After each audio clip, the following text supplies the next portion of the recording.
Hey everybody, if you find fitness to be very confusing with lots of counter information and conflicting theories, there's a good reason. There's a lot of disinformation out there. Today, I'm going to break through all of that and explain everything that you need to know about fitness.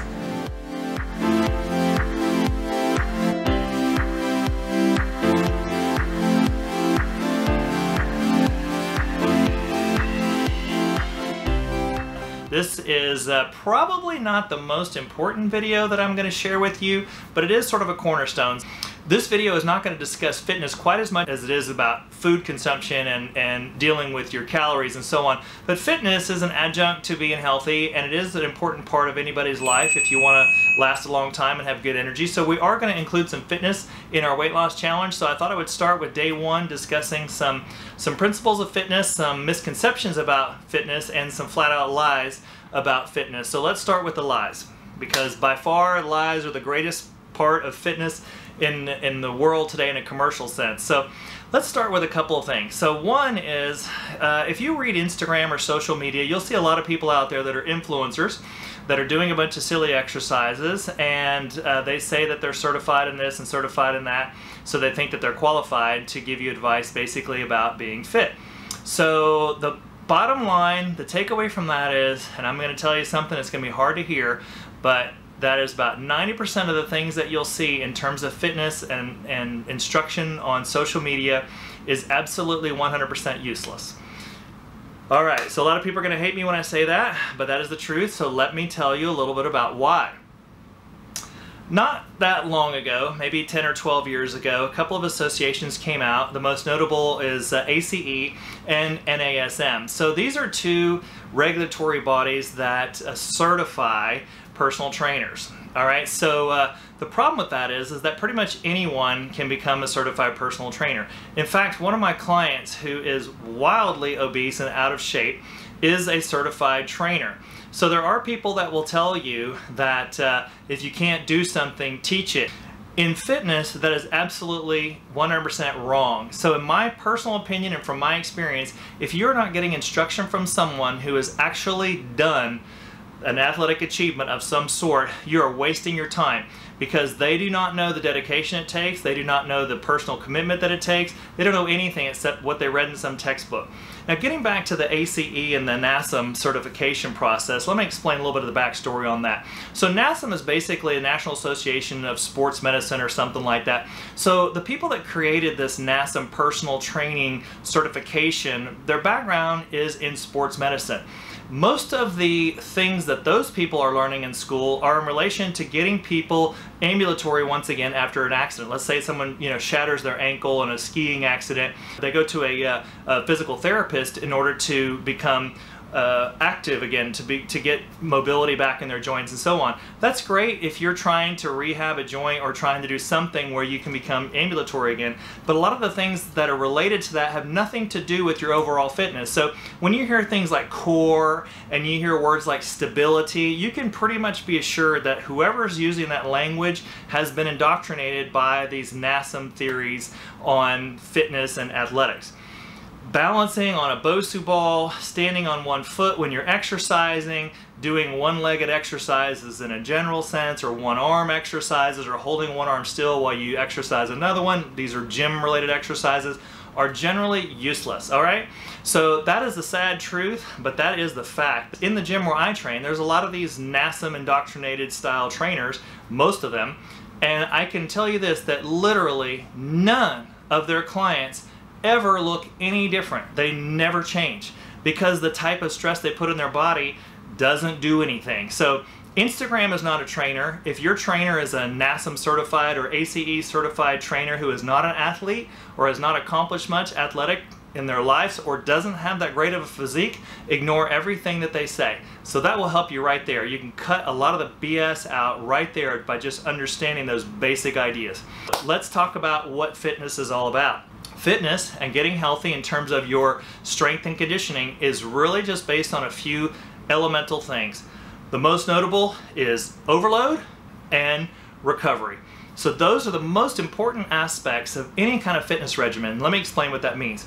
So overload is taking your body to a level that it's not used to. Recovery is basically allowing it to adapt to that.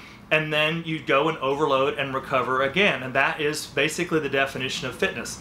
Now let me explain that a little bit deeper. An internal combustion engine, let's say. You take a lawnmower engine that is rated at 10 horsepower, but you make it cut tall grass and weeds that put a 12 horsepower load on the motor, and the motor's going to burn out. Well, people are the exact opposite, thankfully. A person who is 10 horsepower person and has put a 12 horsepower load on them, they become a 12 horsepower motor. That's the whole idea basically behind overload.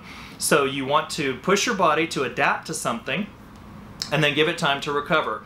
Recovery is a difficult thing to quantify because it's different from every individual. For instance, when I go into the gym and I do legs, usually I'm doing a lot of squats and leg presses and things like that, and I'm sore from that for 3 days. So to say that I recovered from a leg workout in 1 day, not going to happen. I'm still sore. But I could go in and train abs, and tomorrow my abs are a little bit sore, and then the day after they're fine. I'm able to go do abs again 2 days later. So recovery is very specific to the individual and your genetics and your type of musculature and so on. So to tell someone that you need to work out this number of days and not this number of days and rest such and such amount of time, it's putting a formula on a person that is contingent upon the genetics basically and the age and conditioning of the individual. So don't rely on formulas like that to decide about whether you're ready to go back to the gym or ready to go back to whatever activity it is that you enjoy, because none of that's going to apply. So that's basically the idea of overload. Recovery, I think you can kind of deduce from what I'm saying what recovery is about. It's basically giving your body a chance to heal, for lack of a better way of putting it, from the overload that you put on it, and then being ready to go and put another load on top of that. So progressively adding more and more load onto your body in whatever fashion that is the way that you actually become fit. That is the definition of fitness.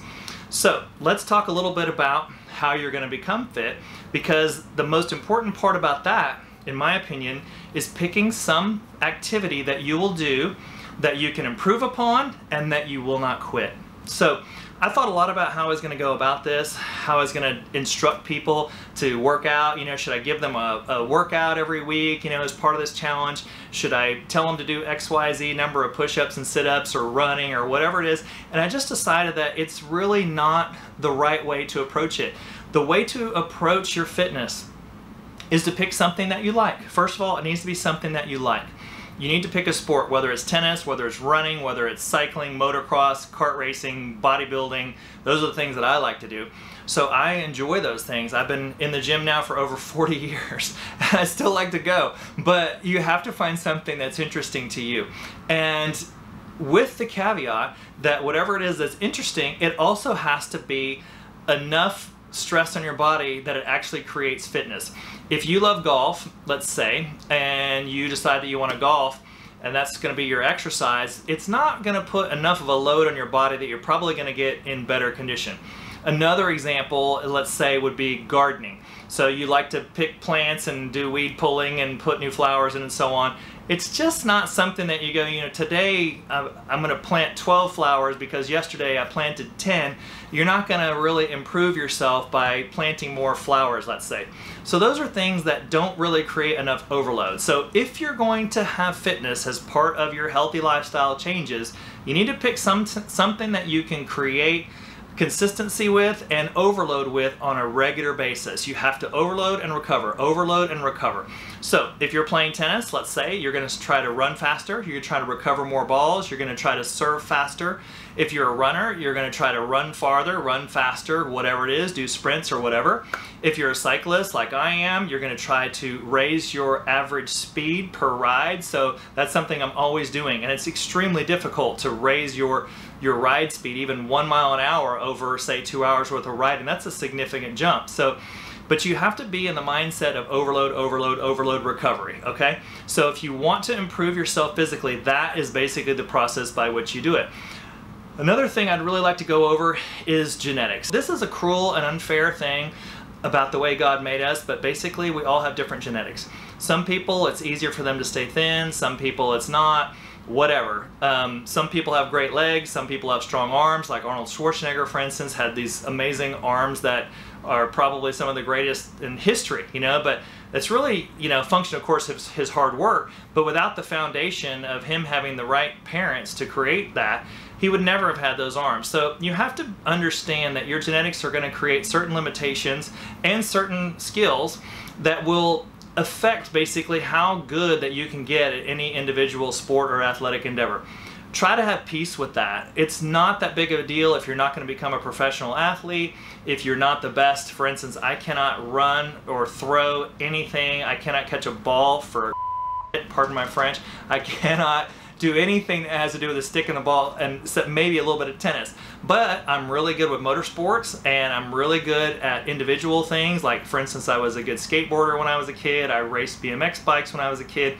Now I'm a racer and motocross rider, surfer, cyclist. Most of those sports, you know, are basically independent of other people and teams and don't have any sticks and balls. They're wheels and machines.